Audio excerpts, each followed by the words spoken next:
Hi team, Miss Vaughn here to talk to you about what you're going to be doing with the sub today. Pretty simple day. First thing that you're going to do is you're going to grab your journal off of the stack on the table in front of the screen. Make sure that you've chosen the right one. For some of you who didn't do your end of chapter responses, the slides are on Canvas for you to get caught up on that. You can redo those responses and then you can turn your journal back in.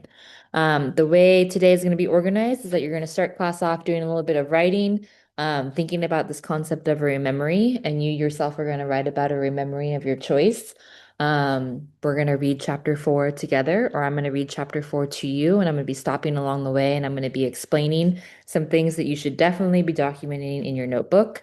And then I'm also going to begin reading chapter 5 with you as well. Um,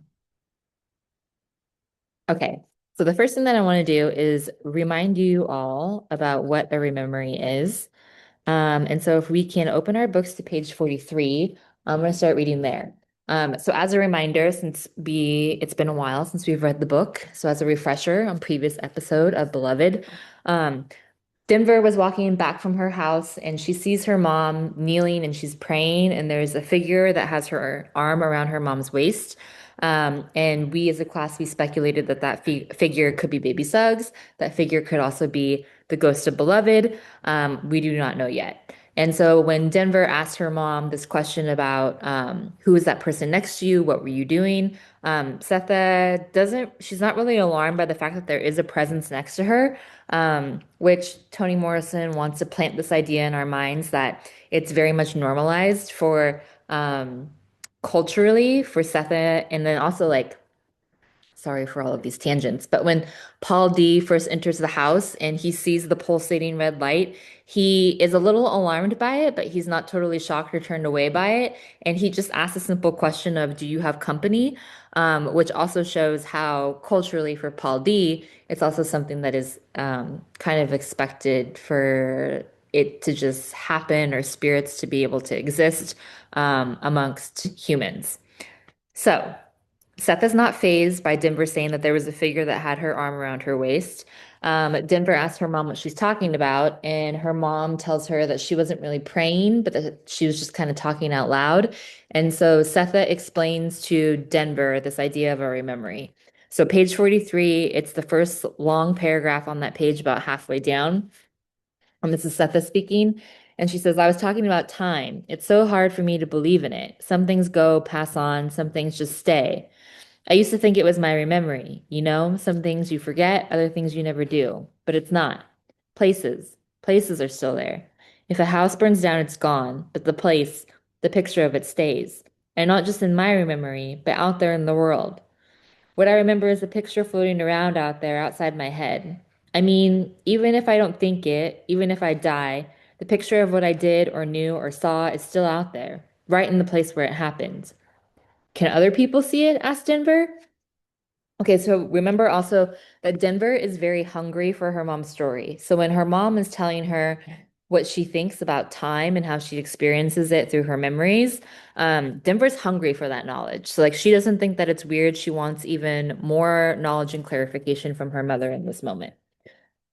So Denver asks, can other people see it? Oh, yes. Oh, yes, yes, yes. Someday you will be walking down the road and you hear something or you see something going on so clear and you think it's you thinking it up, a thought picture. But no, it's when you bump into a memory that belongs to somebody else.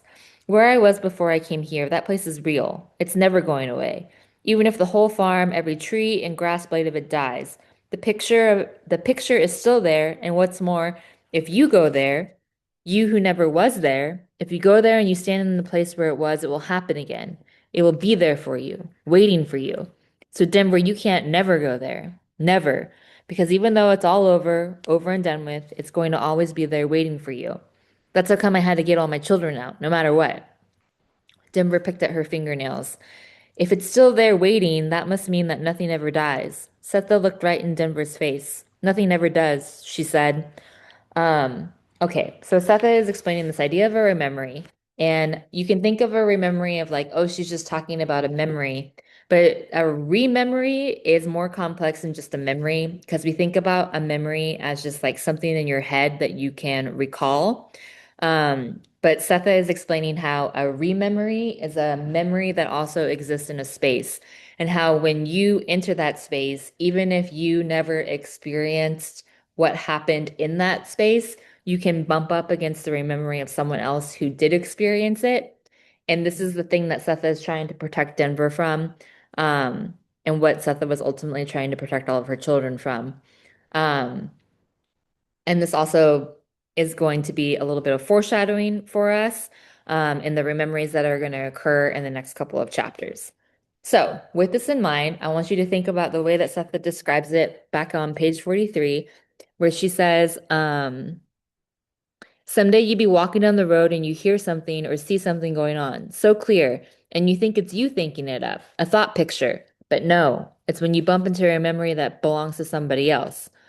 Um, so what you're going to do is you're going to think about this idea of a rememory and you're going to write a little bit about it. So this is going to be something that you only share in your journal. I'm going to read it. No one else is going to read it. And you're going to write about, and there's some slides on Canvas for you to look at with some probing questions that I'm going to explain here, but if you need a visual reminder, they're there for you too, of what's like a rememory that you have, and then what is it about the time or place, or more importantly, what is the sensory experience that you go through that allows you to enter into that rememory? So I wrote a little bit with period 3 yesterday, and I wrote about how when I was back home, I entered into this rememory that I had as a child of sitting by the fireplace and building a fire with my dad.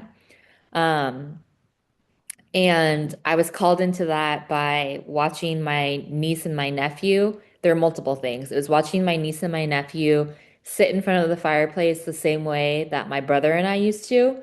And then also um, smelling the fire that was burning in my house also brought me back to the memory of sitting in front of that fireplace.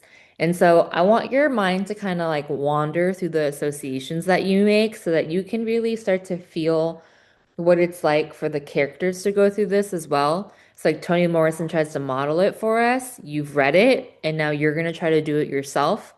Um, so that you can see how the characters' brains are working. So you can kind of go through that too. And like we've talked about how we might be able to relate in different ways, but you're going to really practice doing it.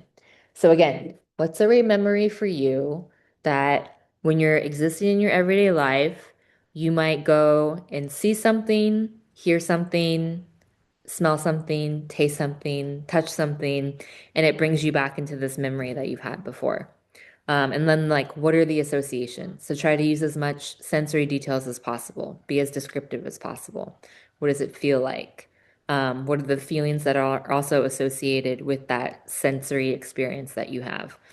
And then you're going to write it down. So your goal is to get 2 pages in your journal. It's like 1 page front and back, filled out with this example of the rememory. Okay, pause this video and then come back to it after you're done writing those 2 pages. Okay. While you do that, I'm going to turn to chapter 4, page 52. Again, on the last episode of Beloved, to set the context for chapter 4, Paul D and Setha have been going back and forth of, is this relationship something that they really want? And so it's a very human thing, I think, to go through this. We've talked about it as a class, and so they're doing it too. Um, one of the things that's going to arise as an issue that exists between Paul D and Setha is this lack of knowledge. And so there's going to be like a little knowledge triangle. So not like a love triangle, but like a knowledge triangle that's going to happen where Setha is going to come into conflict with Denver because there's past resentment and there's also a lot of unknowns where Denver wants information from Setha. Setha guards that information because she wants to protect Denver. There's going to be issues that exist between Setha and Paul D because they both experienced Sweet Home together and that created a bond for them. And they know that they both have past traumatic memories, but they also have to be able to admit to themselves and deal with the fact that they have to break through those memories in order for them to be in a relationship together. The big thing that we've talked about as a class is that Paul D still does not know that Setha had killed her own child. So that's going to be very revelatory when it comes. Um, or I should say if it comes, not when it comes. And then the last thing is that there's going to be beef that exists between Denver and Paul D because Paul D, like I said before, has this connection to Setha. And because Setha is so guarded with Denver, Denver is going to have some jealousy where she's going to feel jealous that Paul D has access to a version of her mother that her mother keeps protected from her, which I think to some degree we've all experienced with our parents at some point.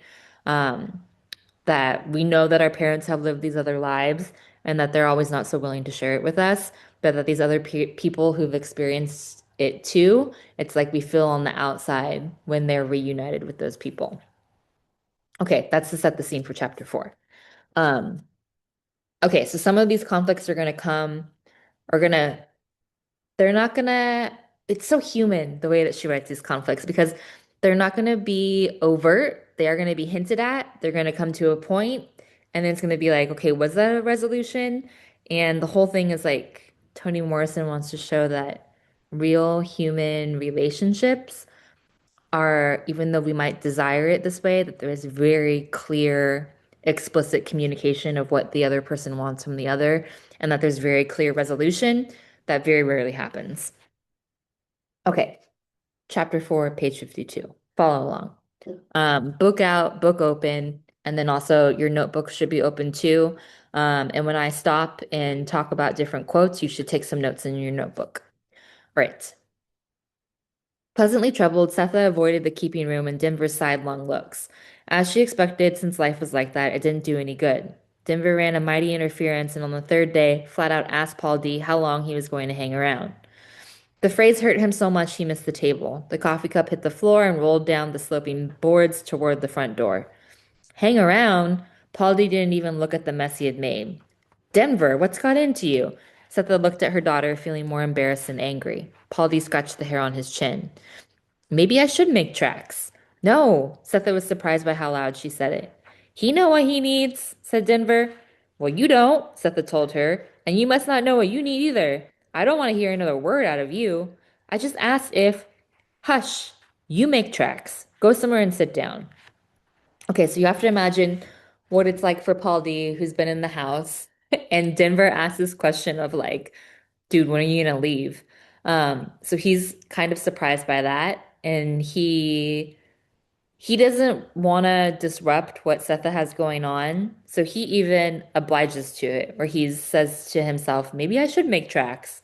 But then Setha stops it. Denver picked up her plate and left the table, but not before adding a chicken back and more bread to the heap she was carrying away. Paul D leaned over to wipe the spilled coffee in his blue handkerchief. I'll get that. Setha jumped up and went to the stove. Behind it, various cloths hung, each in some stage of drying. In silence, she wiped the floor and retrieved the cup. Then she poured him another cupful and set it carefully before him. Paul D touched its rim but didn't say anything, as though even thank you was an obligation he could not meet, and the coffee itself a gift he could not take. Setha resumed her chair, and the silence continued. Finally, she realized that if it was going to be broken, she would have to do it.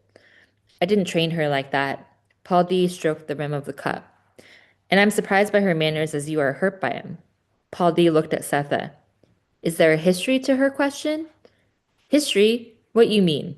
I mean, did she have to ask that or want to ask it of anybody else before me? Setha made two fists and placed them on her hips. You as bad as she is. Come on, Setha. Oh, I am coming on. I am. You know what I mean. I do, and I don't like it. Jesus, he whispered. Who? Setha was getting loud again. Jesus. I said Jesus. All I did was sit down for supper, and I get cussed out twice. Once for being here, and once for asking why I was cussed in the first place. She didn't cuss. No? Felt like it. Okay, so we are getting real emotional insight into these characters where Paul D can feel that Denver does not want him in the house to the point where he says that it felt like she cussed at him even though she didn't. And then Setha is starting to feel like Paul D is insinuating things about her, and so she's getting offended too. So there's a simultaneous dynamic that's happening where they're asking questions to get clarity, only to get defensiveness and then more questions that follow. Okay, top of page 54. Look here, I apologize for her. I'm real. You can't do that. You can't apologize for nobody. She got to do that. Then I'll see that she does set aside. What I want to know is she asking a question that's on your mind too? Oh, no, no, Polly. Oh, no. Then she's of one mind and you another? If you can call whatever's in her head a mind, that is. Excuse me, but I can't hear a word against her. I'll chastise her. You leave her alone. Okay, so Paul D starts to say something that is not so favorable about Denver, saying that she doesn't have anything in her head. And Setha gets really defensive. So you should write this in your notebook that on page 54, Setha gets really defensive because it's okay for her to discipline her child, but she's not going to hear anything from Paul D, who is not the father of her child. And then Paul D is going to go into his thoughts. So also, you should write this quote down too. He thinks to himself, risky, thought Paul D. Very risky. For it used to be slave woman to love anything that much was dangerous, especially if it was her children she had settled on to love. The best thing he knew was to love just a little bit, everything just a little bit. So when they broke its back or shoved it in a croaker sack, well, maybe you'd have a little love left over for the next one. Okay, so we get insight into Paul D's mind. He's thinking about Setha, and he knows her context that she comes from. He doesn't know the experience of being a mother, but he thinks like, wow, for a mom to love her child this much, that's very risky. And it's risky because, as we know from hearing about Setha's past and also baby Suggs's past, that children were taken away from their parents all the time. Um, so we get that insight of like, oh, that's risky for her to love her child that much. And then we also get insight into Paul D's tactic, which is kind of similar to Baby Suggs's, where it says the best thing he knew was to love just a little bit, everything just a little bit, because he also knows that things can get taken away, things can get changed very abruptly. And so he also has learned how to protect his own heart. Okay, he then speaks. He says, why? He asked her, why do you think you have to take up for her? Apologize for her. She's grown. I don't care what she is. Grown don't mean nothing to a mother. A child is a child. They get bigger, older, but grown? What's that supposed to mean? In my heart, it don't mean a thing. It means she has to take it up if she acts. You can't protect her every minute. What's going to happen when you die? Nothing. I'll protect her while I'm alive, and I'll protect her when I ain't. Oh, well, I'm through, he said. I quit. That's the way it is, Paul D. I can't explain it to you no better than that. And that's the way it is. If I have to choose, well, it's not even a choice. That's the point. That's the whole point. I'm not asking you to choose. Nobody would. I thought you could. There was some space for me. Okay, so Setha makes it very clear that Paul D, if you are going to ask me to choose between you or my child, I'm going to choose my child every time. Paul D tries to clarify and say, I'm not trying to make you choose. That's the point. But that does mean that your life has to open up for me in some way. Um, and he's going to continue on to page 55. And when I read this, I want you guys to think about, can we trust Paul D? Okay. He's going to make some big, bold claims to Setha. Can we trust him? Okay, she's asking me. You can't go by that. You got to say it to her. Tell her it's not about choosing somebody over her, it's making space for somebody along with her. You got to say it. And if you say it and mean it, then you also got to know that you can't gag me. There's no way I'm going to hurt her or not take care of what she needs if I can, but I can't be told to keep my mouth shut if she's acting ugly. You want me here? Don't put no gag on me. Um, Okay, so Paul D's trying to set a boundary. He's saying, if I'm going to be here, I want to be treated with respect. He's like, I get that you're going to choose your child. Um, but if we are going to be together, then we all have to learn how we're going to be together. And I need to be able to stick up for myself when I need to. Seth then replies with, maybe I should leave things the way they are, she said. How are they? We get along. What about inside? I don't go inside. Okay, so you need to write this down in your notebook. Setha's making it clear right now that she does not mess with her feelings. She's like, I don't go inside, even though we know that that is somewhat of a lie because we've seen so much of her thoughts before, but she herself does not acknowledge her feelings the way that she should to be able to process everything that's happened to her. Um, And again, this is not a Setha thing. This is a very human thing that we all go through. Um, okay, so then here's the promise that Paul D makes. He says, Setha, I'm here with you, with Denver. You can go anywhere you want. Jump if you want to, because I'll catch you, girl. I'll catch you before you fall. Go as far inside if you need to. I'll hold your ankles. Make sure you get back out. I'm not saying this because I need a place to stay. That's the last thing I need. I told you, I'm a walking man. But I've been headed in this direction for 7 years, walking all around this place, upstate, downstate, east, west. I've been in territory ain't got no name, never staying nowhere long. But when I got here and sat out there on the porch waiting for you, well, I knew it wasn't the place I was heading toward. It was you. We can make a life, girl. A life. Okay, so he's telling her, I know what you've been through. And if you need to go deep inside, I'm going to be here when that happens or however it happens. Um, so you need to make a little note in your notebook, these bold promises that Paul D is making to Setha. And then again, check your own thinking. What do you think? Do you trust him? Has he done enough to prove that we can trust him so far? I mean, we do know this information that women trust him with their secrets. He's put in a great deal of effort to be able to find Setha. He's been thinking about what it takes to be a partner and a man to Setha. Um, and he's also aware that Setha deeply loves her children, and he respects that. Um, but on the flip side, we've also seen how Setha has gotten this advice from Baby Suggs that you can't trust a man because a man will be in your life only temporarily. So we got all of these dynamics at play. Do we trust Paul D? Should Setha stay guarded? Should she open herself up to love? Um, make a little note of what you think so far. Okay, so then Setha, she's not having it fully. She says, I don't know. I don't know. Leave it to me. See how it goes. No promises. If you don't want to make any, just see how it goes, all right? All right. So you're willing to leave it to me? Well, some of it. Some? He smiled. Okay, here's some. There's a carnival in town, Thursday, tomorrow. It's for coloreds. And I got $2. Me and you and Dim are gonna spend every penny of it. What you say? No, is what she said. At least what she started out saying. What would her boss say if she took a day off? But even when she said it, she was thinking how much her eyes enjoyed looking in his face. Um, okay, so Setha is playing a little hard to get because she does not want to put all of her trust in Paul D. Even when he says, will you leave it to me? She just says, well, some of it. And so then he says, I want to take you to a carnival. Will you go? Setha initially says no. But as she's saying no, she's looking at Paul D's face and she's thinking about how much she likes it.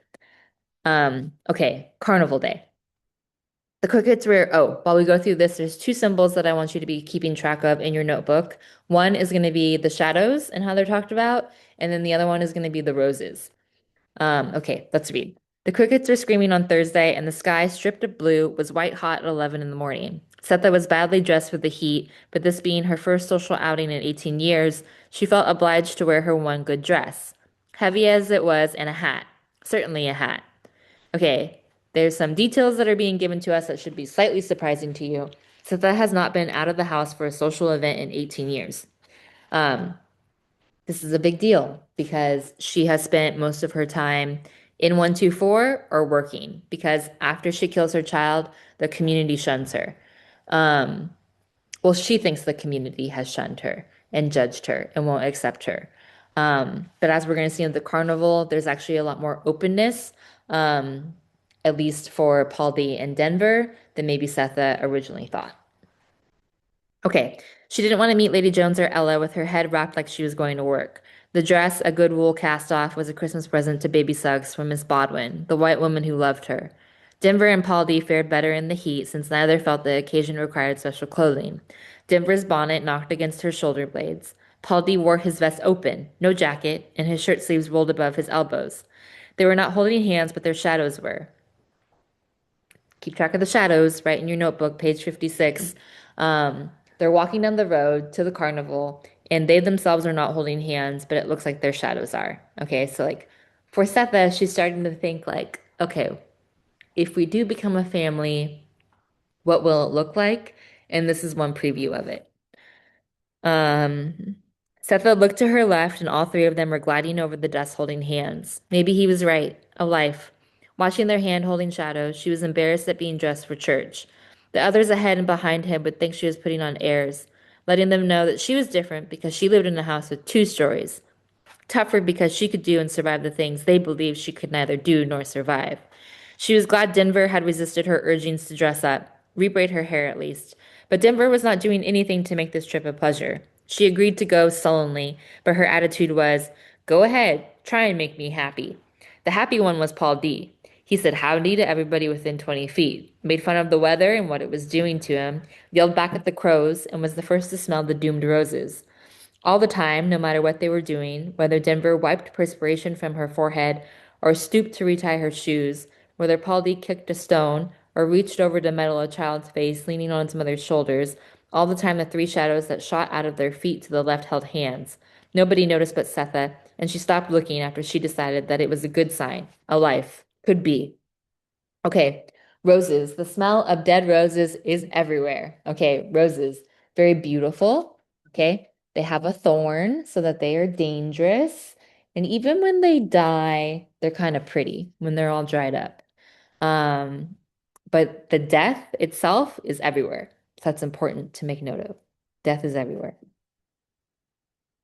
Up and down the lumberyard fence, old roses were dying. The sawyer who had planted them 12 years ago to give his workplace a friendly feel, something to take the sin out of slicing trees for a living, was amazed by their abundance. How rapidly they crawled all over the stake and post fence that separated the lumberyard from the open field next to it, where homeless men slept, children ran, and once a year, carnival people pitched tents. The closer the roses got to death, the louder their scent, and everybody who attended the carnival associated it with the stench of rotten roses. It made them a little dizzy and very thirsty, but did nothing to extinguish the eagerness of the colored people filing down the road. Some walked on the grassy shoulders, others dodged the wagons, creaking down the road's dusty center. All, like Paul D., were in high spirits, which the smell of dying roses, that Paul D. called to everybody's attention, could not dampen. As they pressed to get to the rope entrance, they were lit like lamps, breathless with the excitement of seeing white people loose, doing magic, clowning, without heads or with two heads, 20 feet tall or 2 feet tall, weighing a ton, completely tattooed, eating glass, swallowing fire, spitting ribbons, twisted into knots, forming pyramids, playing with snakes, and beating each other up. Okay. So Paul D especially likes, and Toni Morrison is reminding us of this historical context that these characters exist in. If you think back to that episode of the 1619 Project that we listened to about the creation of American music and how blackface was really central and integral to all of that, this is kind of woven in as an adjacent narrative to that. So again, Paul D likes how the tables have turned and that it's not the black people who are doing the entertaining, but it's the white people who are doing it. And they're doing things that are otherwise pretty unserious. And that's also interesting to Paul D because it's like if you pay a fee to see a performer, it's like you are paying to um have access to how you want them to perform for you. So that's satisfying to Paul D. Okay. All of this advertisement read by those who could and heard by those who could not, and the fact that none of it was true did not extinguish their appetite a bit. The barker called them and their children names. But the food on his vest and the hole in his pants rendered it fairly harmless. In any case, it was a small price to pay for the fun that they might not ever have again. Okay, so like also this person who works at the carnival, he's saying these racist names to the children and to um the people who are attending the carnival. But for the black people who are attending the carnival, they aren't necessarily threatened by it because they feel like in terms of socioeconomic status, they're in a similar boat. It's like that's why Toni Morrison calls attention to how the food on his vest and the hole in his pants rendered it fairly harmless. These people don't have a whole lot of actual structural power to exert over these attendees. It's more just socially constructed power. 2 pennies and an insult were well spent if it meant seeing the spectacle of white folks making a spectacle of themselves. So, although the carnival was a lot less than mediocre, which is why it agreed to a colored Thursday, It gave the 400 black people in its audience thrill upon thrill upon thrill. One ton lady spit at them, but her bulk shortened her aim, and they got a big kick out of the helpless meanness in her little eyes. Arabian Nights dancer cut her performance to 3 minutes instead of the usual 15 she normally did, earning the gratitude of the children who could hardly wait for Abu's snake charmer who followed her. Denver bought horehound, licorice, peppermint, and lemonade at a table manned by a little white girl in ladies' high top shoes. Soothed by sugar, surrounded by a crowd of people who did not find her the main attraction, who in fact said, "Hey, Denver," every now and then, pleased her enough to consider the possibility that Paul D wasn't all that bad. In fact, there was something about him. When the three of them stood together watching Midget dance, that made the stares of other people kind, gentle, something Denver did not remember seeing in their faces. Several even nodded and smiled at her mother, no one apparently able to withstand sharing the pleasure Paul D was having. He slapped his knees when Giant danced with Midget, when Two-Headed Man talked to himself. He bought everything Denver asked for, and much she did not. He teased Setha into tents she was reluctant to enter, stuck pieces of candy she didn't want between her lips. When Wild African Savage shook his bars and said, "Wah wah," Paul D told everybody he knew him back in Roanoke. Paul D made a few acquaintances, spoke to them about what work he might find. Setha returned the smiles she got. Denver was swaying with delight. And on the way home, although leading them now, the shadows of three people still held hands. Okay, pause. I want you in your notebooks now to take a moment to make some predictions. What do we think about this dynamic so far? So, like Denver, we know that she was kind of anti-Paul D, but then she goes to this carnival. She gets these social interactions that are positive. She eats all this good sweets and candy that she isn't usually able to have. And then they all walk home together, the shadows of the three people holding hands. Also, like Paul D's very friendly. He does a little bit of networking, tries to see what kind of work there is in the area. And so Setha starts to think to herself, like, okay, maybe this life together, we can actually live it. So I want you to pause. I want you to write down in your notebooks, chapter 4 reflection, make some predictions for what you think is going to happen to this family that's developing in 124. All right. I'm going to be back with another video for chapter 5. Be nice to each other, be nice to yourself, be nice to the sub. Okay, bye-bye.